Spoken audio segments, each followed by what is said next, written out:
সততা, সঠিক নেতৃত্ব ও আত্মত্যাগে বলীয়ান হয়ে দেশের সার্বভৌমত্ব রক্ষায় নবীন কর্মকর্তাদের প্রস্তুত থাকার আহ্বান জানিয়েছেন সেনাবাহিনী প্রধান জেনারেল ওয়াকুরুজ্জামান। সকালে চট্টগ্রামের পতেঙ্গায় বাংলাদেশ নেভাল একাডেমিতে নৌবাহিনীর রাষ্ট্রপতি কুচকাওয়াজ অনুষ্ঠানে প্রধান অতিথির বক্তব্যে তিনি এই আহ্বান জানান।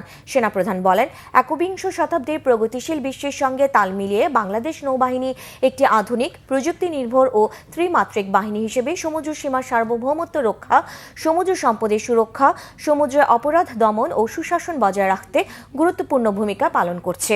অনুষ্ঠানে নৌবাহিনীর 2022 ব্যাচের 44 জন মিডশিপম্যান এবং 2025 ব্যাচের 8 জন ডাইরেক্ট এন্ট্রি অফিসার সহ মোট 52 জন নবীন কর্মকর্তা কমিশন লাভ করেছেন। তোমাদেরকে যে কোনো ধরনের চ্যালেঞ্জ গ্রহণের জন্য সবসময় প্রস্তুত থাকতে হবে।